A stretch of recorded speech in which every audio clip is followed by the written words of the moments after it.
Hello MotoGP fans, welcome back to ZNGP Today. Marc Márquez's ability to command the garage and shape his team's dynamics has drawn comparisons to the legendary Valentino Rossi. With his explosive debut in the Ducati environment, the Catalan rider has not only turned heads on track but has also shown a unique knack for influencing his box, a quality that some say mirrors Rossi's famed charisma and control. After a mixed start to the season marked by two third-place finishes at the Thai MotoGP Championship contender Francesco, Bagnaia is setting his sights on a performance upturn at upcoming tracks. With the championship battle heating up and his rivals consolidating their positions, Bagnaia is confident that certain circuits will play more to his strengths, offering him a chance to close the gap and even challenge for race wins. Concerns are mounting around KTM's financial future as the iconic team grapples with a staggering €2 billion debt. Although creditors have agreed to accept a 30% payment of the money owed by May 2025, a move that has temporarily saved the company, the underlying issues cast doubt on a truly happy ending for the troubled outfit. Ogura, the newly crowned Moto2 World Champion from 2024, has burst onto the MotoGP scene with a performance that has exceeded expectations. Riding a satellite Aprilia for the Trackhouse team, the Japanese rookie has quickly climbed the standings and is currently placed fifth in the championship.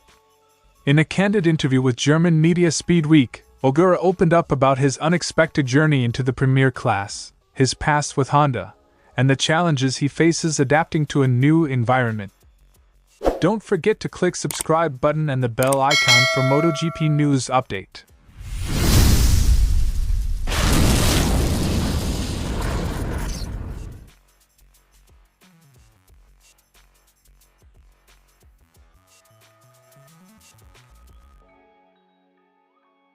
When Ducati announced Marc Márquez's move to the factory team, many had their doubts.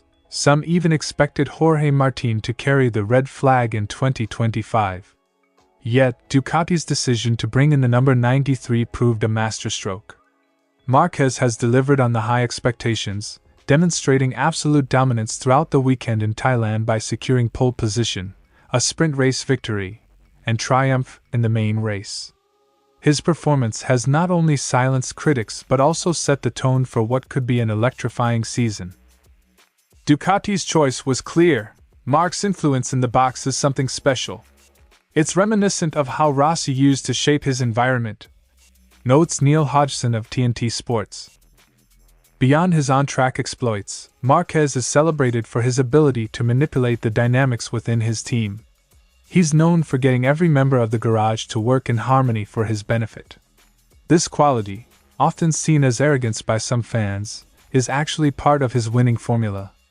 Hodgson explains that Marquez's skill isn't just about driving fast, it's about orchestrating the entire team's performance. People at home might see it as arrogance, but Marc is the master of getting his team to fight for him. Just like Rossi, he knows how to work the press and the garage to his advantage.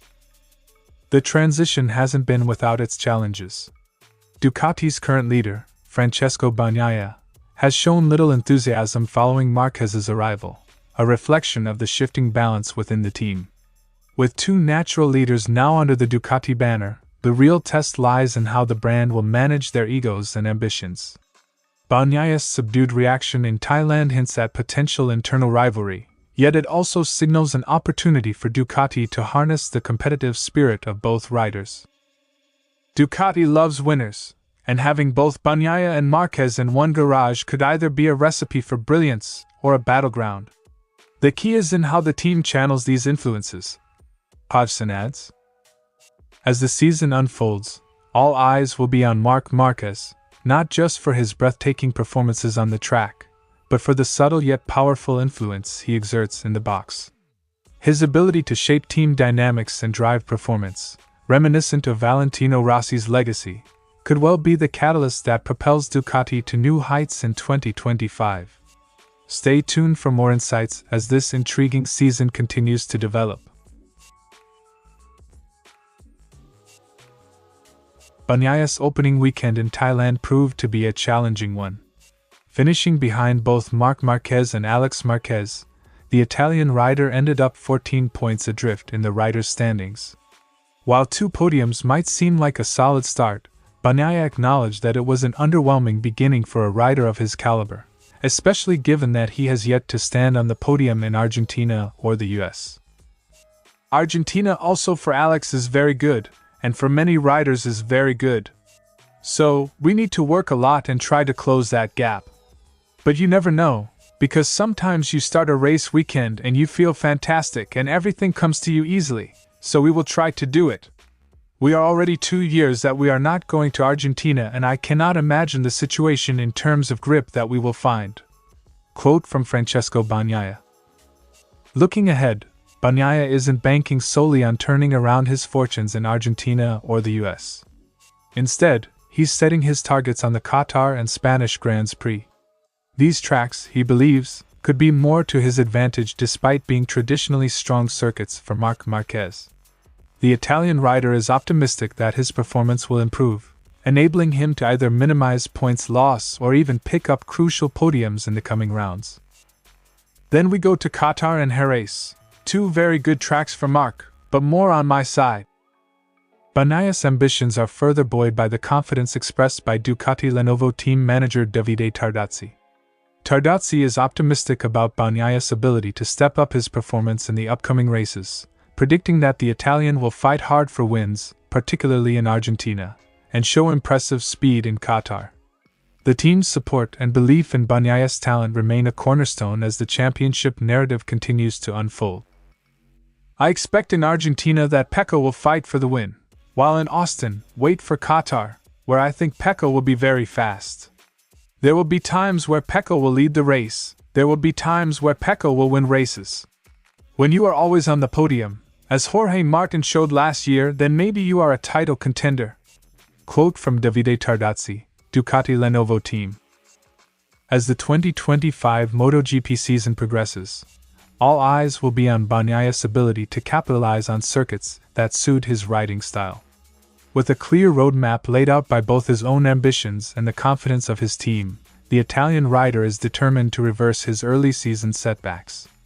Whether it's battling the grip challenges in Thailand or leveraging favorable conditions in Qatar and Spain, Bagnaia is ready to make his mark and challenge for the title. Stay tuned for more updates as the championship narrative unfolds.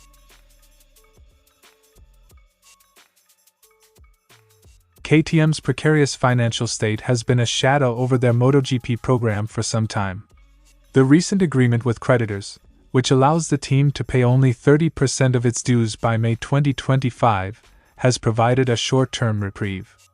However, this deal is far from a permanent solution. TNT Sports' Sylvain Guintoli stressed that while the last step averted immediate shutdown, KTM still faces a monumental task of attracting additional funds and investors in a sport where the costs are astronomical.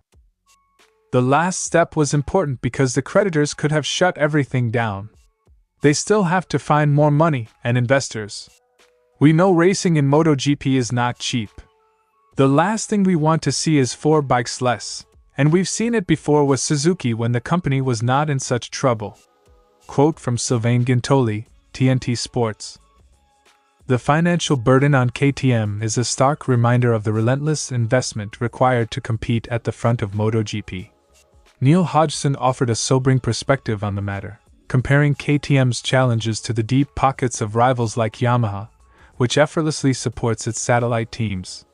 Hodgson's gut feeling is that despite the temporary fix, KTM's massive debt, coupled with unsold stock and a competitive market, could have significant repercussions on their racing operations. You have got to keep investing money non-stop. My gut feeling, I can't see a happy ending. They are in so much debt, they need a miracle. The debt is so big, everyone is struggling, times are hard. It's a long journey ahead. I don't see how it can't affect the MotoGP team, it must affect them. Quote from Neil Hodgson. Despite the financial turmoil, voices within the KTM camp are striving to keep morale high. Both Pedro Acosta and team spokesperson Brad Binder have downplayed the immediate impact on the racing team, emphasizing that the focus remains on performance. Guintoli added that maintaining a positive outlook is crucial, as riders need clarity and motivation to keep their eyes on the prize. Moreover, Michael Laverty noted that development within the race program has not slowed, offering a glimmer of hope that KTM might still provide the necessary tools for Acosta to challenge the likes of Ducati. They haven't slowed down their development in terms of the race program. I hope they give Acosta the tools to battle Ducati. There are positive signs out of KTM. Quote from Michael Laverty. While the creditors' deal has staved off an immediate crisis for KTM, the road ahead remains uncertain.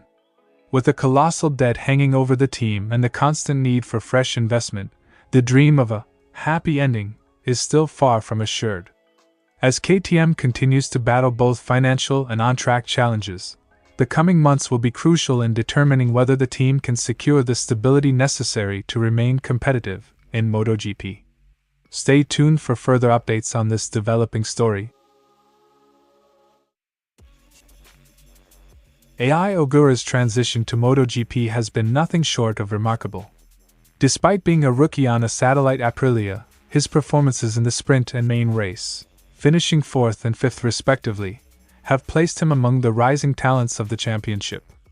His strong debut, marked by consistent pace and determination, has quickly earned him a reputation as one to watch in the premier class. It was a nice surprise, that was at Assen or at Sachsenring mid-season. I rode for Honda for a long time and then the Trackhouse team contacted me. Quote from Ai Ogura. In a move that surprised many, Ogura opted to break away from the traditional path of Japanese riders nurtured within the Honda ecosystem.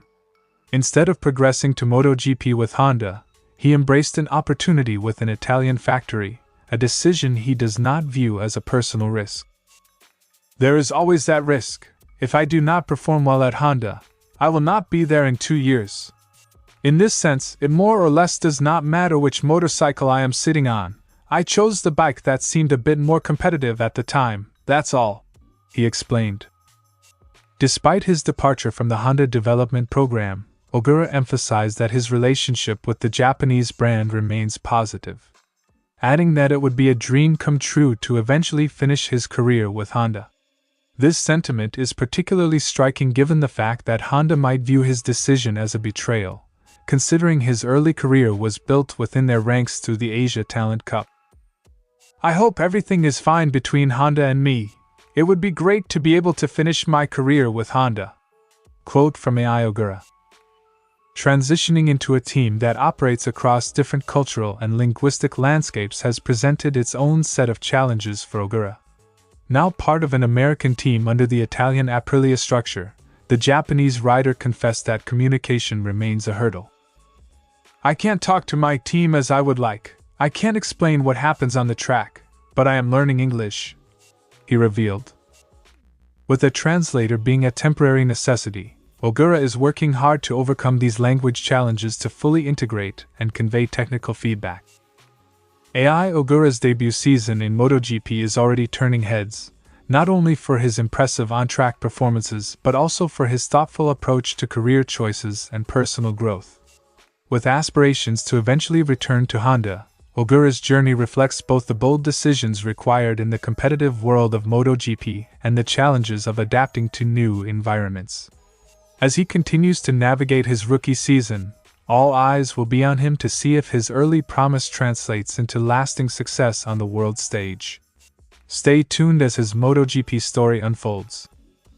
Thanks for watching ZNGP Today, and this is your MotoGP news update. See you next time.